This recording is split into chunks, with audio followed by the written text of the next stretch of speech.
نحمدہ ونصلی ونسلم علی رسولہ الکریم۔ باغ فدق کے حوالے سے انشاءاللہ آج مختصر سی گفتگو کریں گے کہ باغ فدق کیا تھا اور اس کے مصارف کیا تھے۔ باغ فدق حضور سید عالم صلی اللہ علیہ وسلم کو جو خیبر سے آگے جو یہودیوں کے کچھ گاؤں تھے کہ جب حضور سید عالم صلی اللہ علیہ وسلم اپنے صحابہ کے ساتھ وہاں پہنچے تو ان لوگوں نے کہا، یہودیوں نے، کہ محمد صلی اللہ علیہ وسلم آپ ہم سے جنگ نہ کریں بلکہ آپ ہم سے صلح کر لیں۔ تو حضور سید عالم صلی اللہ علیہ وسلم نے ان سے صلح کر لی، اور اس شرط پر ان سے صلح کر لی کہ انہوں نے جو باغ فدق تھا وہ حضور سید عالم صلی اللہ علیہ وسلم کو دے دیا۔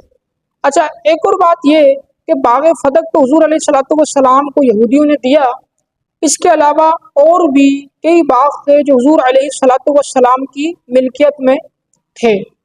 اب یہ مخالفین کا، اہل تشیع کا بہت پرانا پروپیگنڈا ہے کہ وہ باغ فدق ہی پر زیادہ پروپیگنڈا کرتے ہیں، باغ فدق ہی کے موضوع کو زیادہ اچھالتے ہیں، جبکہ حضور علیہ والسلام کے پاس اس کے علاوہ دیگر بھی باغات تھے۔ تو ان یہودیوں نے وہ جو باغ فدق تھا حضور سید عالم صلی اللہ علیہ وسلم کو بغیر لڑائی کیے، بغیر جنگ کیے دے دیا۔ اب یہ بات اس سے ہمیں معلوم ہوئی کہ کافروں سے، مشرکوں سے جنگ کے بعد جو مال ہاتھ آئے یا جو مال مسلمانوں کے پاس آئے اسے کہتے ہیں مال غنیمت، اور جو بغیر لڑائی کیے، بغیر جنگ کیے، صلح کی صورت میں کافر مسلمانوں کو دے دے تو اسے کہتے ہیں مال فے۔ اب یہ بات پتہ چلی کہ جو باغ فدق تھا وہ مال غنیمت نہیں تھا بلکہ مال فے تھا۔ اب یہ بھی ایک سوال ہے کہ بھئی جب وہ مال فے تھا تو اسے مال غنیمت کیوں کہتے ہیں؟ تو اسے مال غنیمت مجازن کہتے ہیں۔ جیسے ہمارے ہاں جو موضوع حدیث ہوتی ہے، گھڑی ہوئی حدیث، اب وہ حدیث تو نہیں ہوتی لیکن اسے حدیث کہتے ہیں، کیوں؟ مجازن اس پر مجازن حدیث کا اطلاق کر دیتے ہیں۔ اسی طریقے سے جو مال فے ہے اس پر بھی مجازن مال غنیمت کا اطلاق کر دیتے ہیں۔ تو اب یہ معلوم ہوا کہ وہ مال فے تھا، تو حضور سید عالم صلی اللہ علیہ وسلم کو انہوں نے دے دیا اور وہ حضور کے پاس آ گیا۔ حضور علیہ السلام پوری کائنات کے مالک ہیں، پوری مخلوق کے مالک ہیں، جنت و دوزخ کے مالک ہیں، لیکن ظاہری طور پہ حضور علیہ السلام باغ فدق کے مالک نہیں تھے۔ ویسے تو پوری زمین حضور علیہ السلام کی، آسمان بھی حضور کا ہے، زمین پوری حضور کی ہے، لیکن ظاہری طور پہ دنیاوی اعتبار سے، اصول اور قاعدے قوانین کے اعتبار سے، یا یوں کہیں کہ جو قاضی اسلام ہوتا ہے، بادشاہ اسلام ہوتا ہے، اس کے اعتبار سے حضور علیہ السلام باغ فدق کے مالک نہیں تھے۔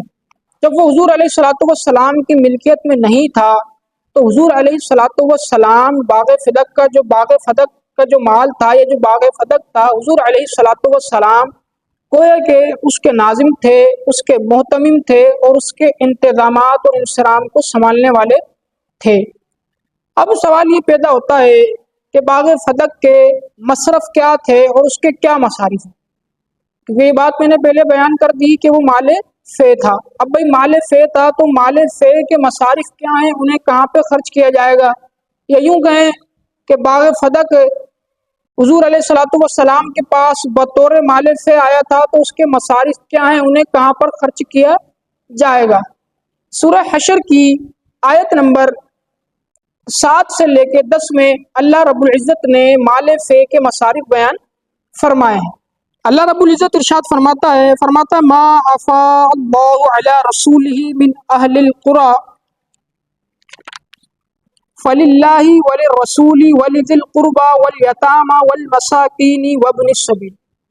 اب یہ سورہ حشر کی آیت نمبر 7 ہے، اور آیت نمبر 7 میں اللہ رب العزت ارشاد فرماتا ہے کہ بستی والوں سے جو مال فے اللہ رب العزت نے اپنے رسول کو عطا فرمایا، اللہ فرماتا ہے فللہ، فرماتا ہے وہ اللہ کے لیے ہیں، وللرسول اور اس کے رسول کے لیے ہیں، ولذی القربى اور قریب کے رشتہ داروں کے لیے ہیں، والیتامى اور یتیموں کے لیے ہیں، والمساکین اور مسکینوں کے لیے ہیں، وابن السبیل اور راہ چلتے مسافروں کے لیے ہیں۔ اب یہ مال فے کے مصارف اللہ رب العزت نے قرآن میں بیان فرمائے۔ اب جو حضور علیہ الصلوۃ والسلام کے پاس مال فے تھا، حضور علیہ الصلوۃ والسلام بھی اس کو، یعنی جو باغ فدق کی آمدنی آتی تھی، حضور علیہ الصلوۃ والسلام اسے انہی مصارف میں خرچ کرتے تھے۔ جیسے باغ فدق کی جو آمدنی کے مصارف تھے وہ کیا تھے؟ اہل بیت کی، اس سے میرے آقا کریم علیہ الصلوۃ والسلام کفالت فرماتے تھے۔ جو وفود حضور علیہ الصلوۃ والسلام سے ملنے آتے تھے یا بات کرنے آتے تھے یا اسلام قبول کرنے آتے تھے، ان کی مہمان نوازی اسی باغ فدق سے کی جاتی تھی۔ اسی طریقے سے تیسرا مصرف اس کا یہ علماء نے بیان فرمایا کہ جو اصحاب صفہ تھے، جو صحابہ کرام حضور علیہ الصلوۃ والسلام کے پاس علم دین سیکھتے تھے، ان کے اوپر اس کی آمدنی کو خرچ کیا جاتا تھا۔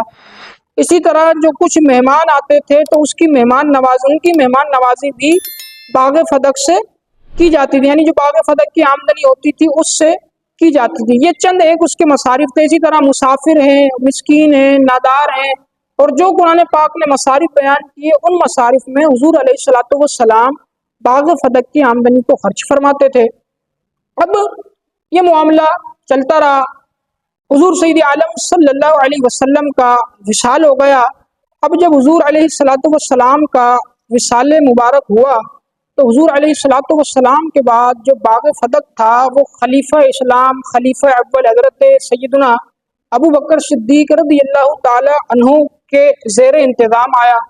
اب جب آپ کے زیر انتظام آیا تو سیدہ فاطمہ الزہرا رضی اللہ تعالی عنہ اور ازواج مطہرات رضی اللہ عنہن نے، اور بعض روایت میں تذکرہ ہے کہ عثمان غنی کو، اور بعض میں ایک مرد کو صدیق اکبر رضی اللہ تعالی عنہ کی بارگاہ میں بھیجا، اور وہ شخص حضور حضرت صدیق اکبر کی بارگاہ میں حاضر ہوئے اور باغ فدق کا مطالبہ کیا، وراثت کا یا باغ فدق کا مطالبہ کیا۔ تو صدیق اکبر رضی اللہ تعالی عنہ نے ارشاد فرمایا کہ جو کام باغ فدق کی آمدنی میں، باغ فدق میں رسول کریم علیہ الصلوۃ والسلام کرتے تھے، فرمایا کہ میں بھی وہی عمل کروں گا، وہی کام کروں گا، اور فرمایا کہ میں اس سے رتی بھر بھی اس میں تبدیلی نہیں کروں گا۔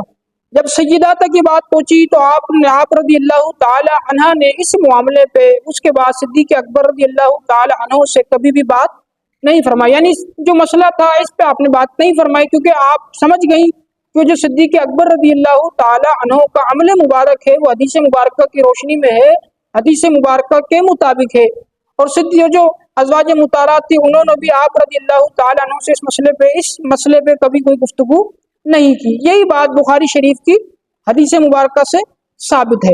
اب یہ بخاری شریف کی جلد 2 ہے اور اس کا صفحہ ہے 567۔ 567 پر کتاب الفرائض ہے، اور کتاب الفرائض کی حدیث کا نمبر ہے 6725۔ ابھی امام بخاری رحمہ اللہ حدیث مبارکہ لایا، طویل حدیث مبارکہ ہے۔ ان عائشہ ان فاطمہ والعباس اتیا ابا بکر یلتمسان میراثهما من رسول اللہ صلی اللہ علیہ وسلم وہما یومئذ یطلبان ارضہما من فدق وسہمہ من خیبر، فقال لهما ابو بکر سمعت رسول اللہ یقول لا نورث ما ترکنا صدقۃ انما یأکل آل محمد من هذا المال، قال ابو بکر واللہ لا ادا عمران رأيت رسول اللہ صلی اللہ علیہ وسلم یصنع فیہ الا صنعته، قال فہجرته فاطمہ فلم تکلم حتی ماتت۔ اب وہی بات جو میں نے ابھی بیان کی کہ حضرت سیدنا صدیق اکبر رضی اللہ تعالی عنہ کے پاس حضرت سیدنا عباس رضی اللہ تعالی عنہ ازواج مطہرات کی طرف سے بھی اور سیدہ کی طرف سے بھی صدیق اکبر کے پاس حاضر ہوئے، اور حاضر ہو کر یہ فدق کا مطالبہ کیا ان کی طرف سے اور ان کا حصہ مانگا۔ تو اب آپ دیکھیں کہ کیا جواب ارشاد فرمایا صدیق اکبر نے۔ صدیق اکبر رضی اللہ تعالی عنہ نے ارشاد فرمایا کہ میں اس میں وہ کام نہیں چھوڑوں گا کہ جو میں نے رسول کریم علیہ السلام کو کرتے ہوئے، یعنی فرمایا کہ میں اس میں وہی عمل کروں گا کہ جو حضور علیہ الصلوۃ والسلام کیا کرتے تھے۔ اور آگے کیا فرمایا اب صدیق اکبر ارشاد فرماتے ہیں کہ حضور نے ارشاد فرمایا کہ ہم جو مال چھوڑتے ہیں وہ وراثت نہیں ہوتی، فرمایا کہ بے شک جو ہم چھوڑتے ہیں وہ صدقہ ہوتا ہے۔ آگے صدیق اکبر نے کیا ارشاد فرمایا؟ فرمایا کہ بے شک آل محمد صلی اللہ علیہ وسلم اس مال میں سے کھائیں گے، انما یاکل آل محمد من ھذا المال، فرمایا کہ آل محمد اس مال میں سے کھائیں گے، اور پھر صدیق اکبر نے وہی جملہ ارشاد فرمایا کہ میں اس میں وہ معاملہ کبھی نہیں چھوڑوں گا کہ جو رسول کریم علیہ الصلوۃ والسلام کرتے تھے۔ فرماتے ہیں، اب یہ جو راوی کے الفاظ ہیں، راوی فرماتے ہیں کہ حضرت فاطمہ رضی اللہ تعالی عنہ نے صدیق اکبر سے اس مسئلے پر بات کرنا چھوڑ دیا، اور اس کے بعد آپ نے اس مسئلے پر کبھی بھی صدیق اکبر سے گفتگو نہیں فرمائی۔ یہ صحیح حدیث مبارکہ کی روشنی میں باغ فدق اور باغ فدق کیا تھا، اس کے مصارف کیا، اس روایت کی روشنی میں اور قرآن پاک کی آیت مبارکہ کی روشنی میں یہ بات بھی بالکل واضح ہو گئی کہ جو الزام صدیق اکبر کی ذات مبارکہ پر لگائے جاتے ہیں وہ الزام شرعاً درست نہیں ہے، اور نہ ہی وہ الزامات کہیں سے ثابت ہیں یا کسی صحیح حدیث سے ثابت ہیں۔ حضرت سیدنا صدیق اکبر رضی اللہ تعالی عنہ نے فدق کے معاملے میں وہی عمل کیا کہ جو رسول کریم علیہ الصلوۃ والسلام کرتے تھے۔ چونکہ آپ خلیفہ تھے، حضور کے نائب تھے، تو آپ کی یہ ذمہ داری تھی کہ جو حضور عمل فرماتے تھے وہی عمل آپ فرمائیں۔ وآخر دعوانا ان الحمد للہ رب العالمین۔